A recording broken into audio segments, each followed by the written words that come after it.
So we have this particular episode of the Grapvine that they've just released in terms of whitewashing.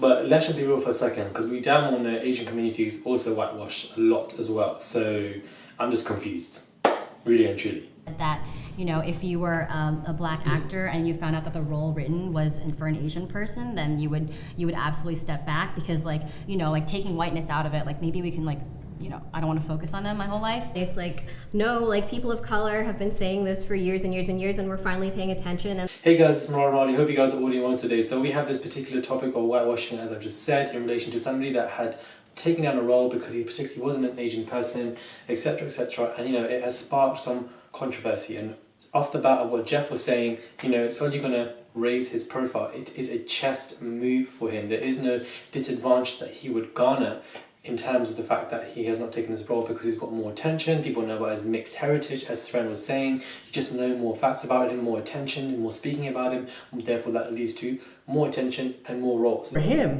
For him denying that role, his profile does increase. But I don't think that he had anything to lose. The only thing he had to lose was a role, and now he's going to get these roles in abundance. Therefore, this can be seen as an advantageous move for this particular person, and that in itself, he could be benefiting from it because he obviously is white per se, which can be argued. But I do feel like, although this was a good move for him to make, at the same time, I do understand that there are repercussions. And this has sparked a lot of controversy also on social media. And, you know, I do agree with what Carl was saying, where, you know, Colin Kaepernick isn't really receiving the same attention that this person's receiving. All this praise, all this, wow, you're so woke, all this, all that. And then Colin is obviously, you know, banned from all these teams and all the bad attention he's getting, and even from Trump as well. Like, it's absolutely ridiculous. And one thing that I would like to add is, why are we even rewarding this particular person? Yes, he's done something well, but we shouldn't be clapping our hands for him. This is something that should be happening. It's something that he should have done. Then we have Balarian, and my guy is so lost. This guy is talking about how you need to cater to the largest majority, and you have Uchechi, who literally just came back and counteracted that easily by saying, well, you know, look at the factual information, look at the box office, that's not proven at all. We have the largest people, it could be black people. You got movies like certain type of movies, whether it's Get Out, etc., that have shown to produce so much money, and, you know, they were full of black people. So that in itself, or black issues that needs to be touched on, or racism issues that needed to be touched on, whatever they are. Or other movies where it had those 4 girls in it. So it really makes no sense as to what he was saying. But I do understand the same point where he was saying, where, you know, if somebody is in a original state, you would prefer them in their original state rather than changing them. Rather, we should create more original characters. So that in point, I do agree with him. I do find that quite interesting as well. The idea that, like, white people are like the main ones seeing movies and stuff like that is definitely a false narrative, because if you actually look it up, the studies, the statistics do show that the majority of moviegoers in this country are persons of color.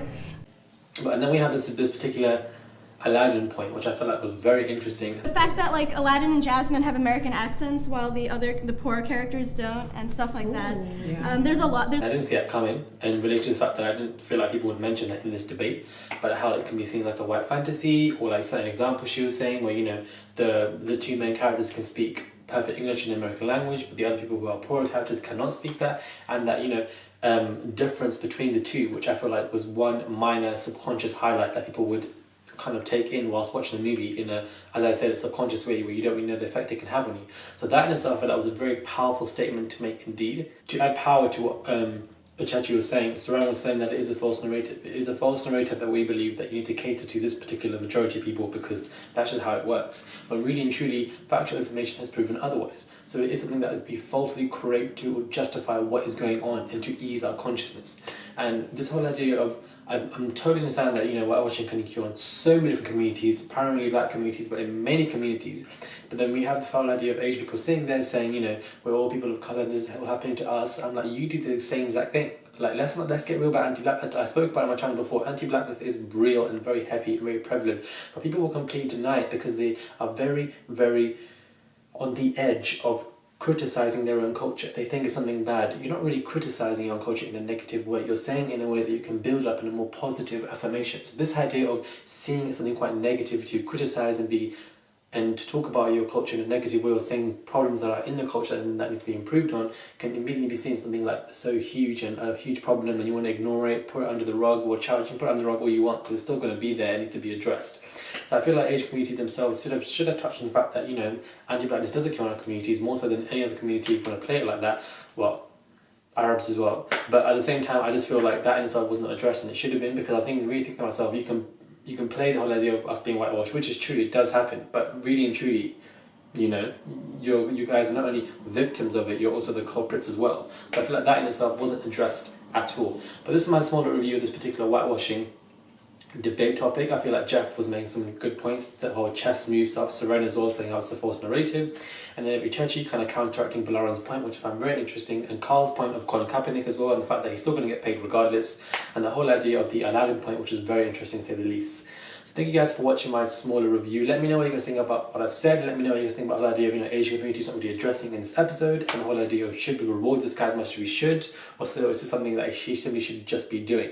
Let me know what you guys think. Hit me up on my Instagram and website, videos are below. Thank you guys for watching, and I'll most definitely catch you guys soon.